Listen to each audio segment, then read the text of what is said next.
कैसे हो दोस्तों। इस वीडियो में हम लोग जेंडर के बारे में पढ़ेंगे। इससे पहले वाले वीडियो में हम लोग पर्सन पढ़े थे। अब जेंडर देखना है तो इस वीडियो को पूरी तरह देखने से पहले इस चैनल को लाइक, शेयर एंड सब्सक्राइब जरूर कर लें, ताकि सब्सक्राइब आप यदि कर लेते हैं तो मेरा अपलोड किया हुआ वीडियो आपके पास अविलंब पहुंच जाएगा। चलिए हम लोग जेंडर पढ़ते हैं। तो जेंडर में होता क्या है। जेंडर जैसे आप पर्सन में देखे थे कि नाउन या प्रोनाउन का बंटवारा होता है ना, उसका डिवीजन होता है, उसी तरह जेंडर में भी नाउन या प्रोनाउन का डिवीजन ही होता है ना। तो इंग्लिश लैंग्वेज में जो होता है नाउन या प्रोनाउन के कैटेगरी 4 होते हैं। क्या कैटेगरी होते हैं? कुछ नाउन या प्रोनाउन ऐसे होते हैं जिसका प्रयोग पुरुष के लिए होता है, जैसे राम पुरुष है, ही पुरुष है। कुछ नाउन या प्रोनाउन ऐसे होते हैं जिसका प्रयोग महिलाओं के लिए होता है, जैसे सीता, शी, ये सब। कुछ नाउन्स या प्रोनाउंस ऐसे होते हैं जो दोनों के लिए यूज होता है, स्त्री पुरुष दोनों के लिए, जैसे फ्रेंड है, यू है, इस तरह ये सभी।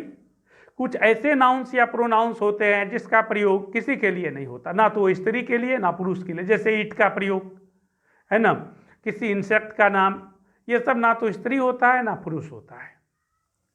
तो कौन सा नाउन या प्रोनाउन से स्त्री का बोध होगा, किससे पुरुष का बोध होगा, किससे दोनों का बोध होगा और किससे किसी का बोध नहीं होगा, यही जानना क्या है, जेंडर है ना। जेंडर में नाउन या प्रोनाउन को भेद किया जाता, अलग अलग किया जाता है। यही विभेद करना, अलग करना क्या है, जेंडर है। चलिए हम लोग डेफिनेशन देखते हैं और आगे समझते जाते हैं, है ना। देखिए लिखा है जेंडर का definition, the distinction among sexes in nature is called gender. The distinction मतलब अंतर या भेद, अमॉन्ग सेक्सेस जातियों के बीच, इन नेचर प्रकृति में, इज कॉल्ड जेंडर। प्रकृति में जाति विभेद ही क्या है, जेंडर है। हिंदी भी है ना। प्रकृति में जाति विभेद ही जेंडर कहलाता है ना। तो अभी आप लोग देखे थे जेंडर में जो नाउन या प्रोनाउन का डिवीजन होता है उसके 4 कैटेगरीज होते हैं। कुछ ऐसे नाउन्स और प्रोनाउंस जो पुरुष के लिए यूज होता है, कुछ ऐसे नाउन्स या प्रोनाउंस जो महिला के लिए यूज होता है, कुछ ऐसे नाउन्स या प्रोनाउंस जो दोनों में से किसी के लिए भी यूज हो सकता है, कुछ ऐसे नाउन्स या प्रोनाउंस दोनों में से किसी के लिए यूज नहीं होता है। तो इसी कैटेगरी के आधार पर जेंडर के 4 काइंड्स होते हैं। देखिए लिखा है there are 4 kinds of gender. Gender के 4 काइंड्स है, सबका नाम भी देख सकते हैं। मैस्कुलिन जेंडर है, फेमिनिन जेंडर, कॉमन जेंडर और न्यूटर जेंडर। ये जेंडर के कितने काइंड्स है, 4 है। एक है मैस्कुलिन जेंडर, एक है फेमिनिन जेंडर, एक है कॉमन जेंडर और एक है न्यूटर जेंडर। अब चलिए हम लोग बारी बारी से देखते हैं ये मैस्कुलिन जेंडर क्या होता है।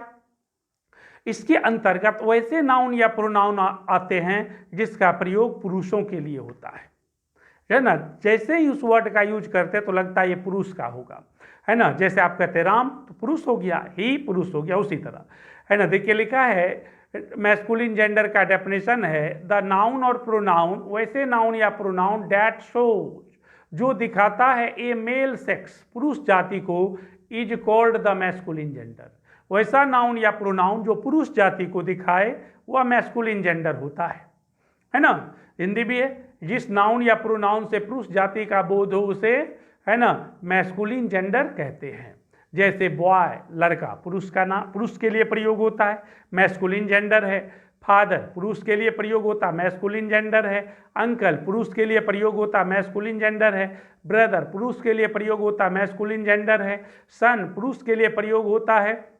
राम, ऑक्स, ही, ये सब पुरुष के लिए प्रयोग होने वाला नाउन या प्रोनाउन है, तो इसको आप लोग कौन जेंडर कहेंगे, मैस्कुलिन जेंडर कहेंगे। ये पुरुष के लिए प्रयोग होने वाले नाउन या प्रोनाउन कौन जेंडर होते हैं, मैस्कुलिन होते हैं, है ना। जैसे यदि आप लड़का है तो आपसे कोई पूछ दे कि आपका जेंडर क्या है तो मैस्कुलिन है। यदि आप कोई लड़की है, यदि आपसे पूछ दे कि आपका जेंडर क्या है तो वो फेमिनिन बताएंगी, है ना। तो पुरुष है ना, पुरुष के लिए, पुरुष को इंडिकेट करने वाले नाउन या प्रोनाउन मैस्कुलिन, और स्त्री को इंडिकेट करने वाले नाउन या प्रोनाउन फेमिनिन का डेफिनेशन भी देख सकते हैं। देखिए लिखा है द नाउन और pronoun that shows A female sex, वो फीमेल सेक्स को दिखाता है, स्त्री जाति को दिखाता है, is called the feminine gender. ये वैसे नाउन या प्रोनाउन होते हैं जो स्त्री जाति को दिखाता है, उसको फेमिनिन जेंडर कहते हैं, है ना। हिंदी में जिस नाउन या प्रोनाउन से स्त्री जाति का बोध हो उसे फेमिनिन जेंडर कहते हैं। जैसे गर्ल स्त्री जाति है, मदर स्त्री जाति, आंट स्त्री जाति है, सिस्टर है, डॉटर है, सीता है, कौ है, शी, ये सभी नाउन या प्रोनाउन स्त्री जाति के लिए यूज होता है। इस सब को हम लोग, है ना, फेमिनिन जेंडर कहते हैं। अब चलिए हम लोग देखते हैं कॉमन जेंडर। कॉमन जेंडर में वैसे नाउन या प्रोनाउन आते हैं जो ना तो स्त्री है ना ही पुरुष है ना, सॉरी, जो स्त्री पुरुष दोनों के लिए यूज होता है ना। देखिए लिखा कॉमन जेंडर का डेफिनेशन, द नाउन और pronoun that shows both male and female sexes. वैसे नाउन या प्रोनाउन जो स्त्री और पुरुष दोनों जाति को दिखाए is called the common gender. ये वैसे नाउन या प्रोनाउन होते हैं जिससे स्त्री पुरुष दोनों जाति का बोध होता है, उसे कॉमन जेंडर कहते हैं। हिंदी भी देख सकते हैं, जिस नाउन या प्रोनाउन से स्त्री एवं पुरुष दोनों जाति का बोध हो उसे कॉमन जेंडर कहते हैं। आप इसका एग्जाम्पल देख सकते हैं, है ना, इसका एग्जाम्पल देख सकते हैं। जैसे पेरेंट, पेरेंट में एस नहीं लगा है, सिर्फ पेरेंट। पेरेंट मम्मी को भी आप कह सकते हैं, पापा को भी कह सकते हैं। यदि आपकी मम्मी अकेली बैठी है तो आप कहते हैं शी इज माई पेरेंट। यदि पापा अकेले हैं तो ही इज माई पेरेंट। यदि दोनों बैठे हैं तो दे आर माई पेरेंट्स। इस तरह पेरेंट में एस लगेगा तब मम्मी पापा दोनों।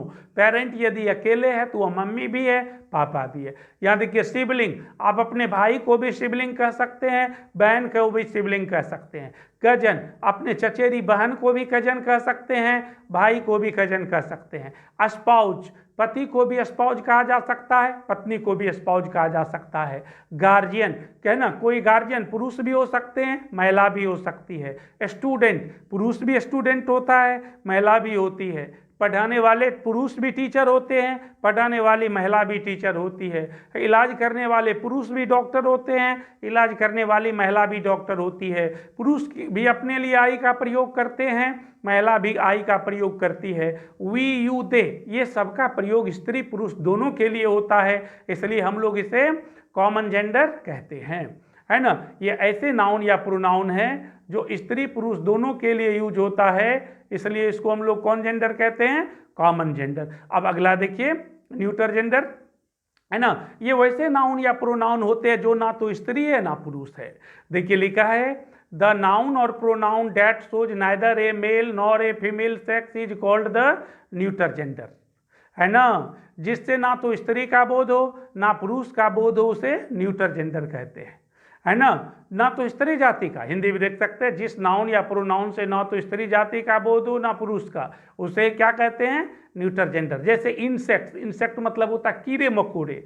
हिंदी लैंग्वेज में ये स्त्रीलिंग है, लेकिन इंग्लिश लैंग्वेज में ये ना तो स्त्रीलिंग है ना पुल्लिंग है ना। फिर जैसे बर्ड, देखिए पक्षी, है ना, हिंदी लैंग्वेज में स्त्रीलिंग है, लेकिन इंग्लिश लैंग्वेज में ना तो ये स्त्रीलिंग है ना पुल्लिंग है। Trees, plants, mountains, reverse, vehicles and all non living things, और जितने भी नॉन लिविंग थिंग्स है न्यूटर जेंडर कहलाते हैं।